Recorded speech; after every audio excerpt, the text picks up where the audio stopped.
ধুর ছাই, আমি কেন এসব ভাবছি? ওই মেয়ের ইচ্ছে হয়েছে তাই সেজেছে, তাতে আমার কি? তবে ও কিন্তু বেশি সাজেনি, আমার চোখে হয়তো এমন লেগেছে। ভাবতে ভাবতে বাথরুমে চলে গেলাম, ফ্রেশ হয়ে নিচে নামলাম খাবার খাওয়ার জন্য। বাহিরে যাব তখন বাবা বলল, রাজ শোনো। আমি বললাম, জি বলুন। বাবা বলল, বলছিলাম কি আজকে বাইরে যাওয়ার দরকার নেই, মেহমান আছে, আজকের দিনটা একসাথেই খাই, বাড়ির সবাই একসাথে খাই, অথচ তুমি একা একটা ছেলে বাইরে খাও, আমাদের খারাপ লাগে বাবা। নিজের বাবার মুখে কথাগুলো শুনে চোখে পানি চিকচিক করতে লাগলো। এত বছর হয়ে গেল নিজের আপন ছেলের খোঁজ নিল না, অথচ অচেনা একটা ছেলের জন্য কত দরদ। আমি বললাম, আচ্ছা ঠিক আছে।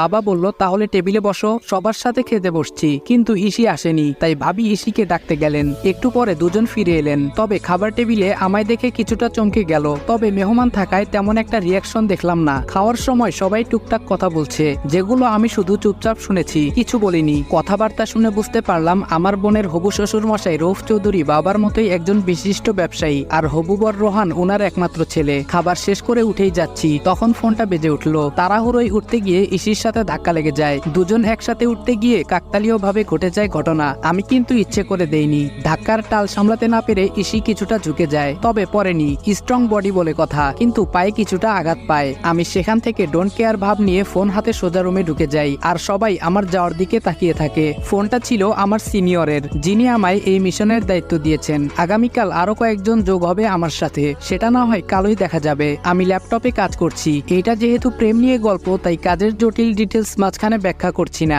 হঠাৎ করে মনে হলো তখন ইসির পায়ে ব্যথা পেয়েছিল। কাজটা আমি ঠিক করিনি, ওকে সরি বলা দরকার, কিন্তু কিভাবে? আমি তো কারো প্রতি দুর্বল হওয়া চলবে না। অনেক ভেবে একটা রাস্তা পেলাম। ইসি যে রুমে থাকে সেই রুমটা থেকে বাড়ির পেছন দিকটা স্পষ্ট, আর সেখানে একটা জানালাও আছে, তাই একটা চিরকুটে সুন্দর করে সরি লিখে পাঠিয়ে দেই। যেই ভাবা সেই কাজ। কাগজটা যখন বিছানায় পড়ছিল তখন ইসি রুমে ছিল না, পরে এসে সে দেখতে পায়। ইসি ভাবে চিরকুট, আবার সেখানে লেখা সরি। ব্যাপারটা কি হতে পারে? আর সরি বা বলবে কেন? ওয়েট, রাজ নয় তো? তখন খাবার টেবিলে ঘটে যাওয়া ঘটনার জন্য সরি বলছে হয়তো। ধুর, কি সব ভাবছি। ওই ছেলে আর সরি, প্রশ্নই আসে না। তবে এটা কিসের ইঙ্গিত? ইসির রুমে কাগজটা ছুঁড়ে দিয়ে এসে বিছানায় শুয়ে পড়লাম। অনেকক্ষণ চেষ্টা করেও কাজে মন বসাতে পারছি না। বারবার ভাবছি, চাচু আর ছোট মা তো আসেনি, তাহলে ইসি এখানে কি করে? ও তো আমি বাড়ি থেকে বের হওয়ার 1 বছর আগেই আমেরিকা চলে গেছিল, কখন ফিরলো? গত 1 মাসে আমি কাজে এতটাই ডুবেছিলাম, অন্য কাউকে নিয়ে ভাবিনি। তবে এখন ইসি আমায় ভাবাচ্ছে, জানতে হবে ও কি করে। ছোটবেলায় ইসি আর আমার খুব ভাব ছিল,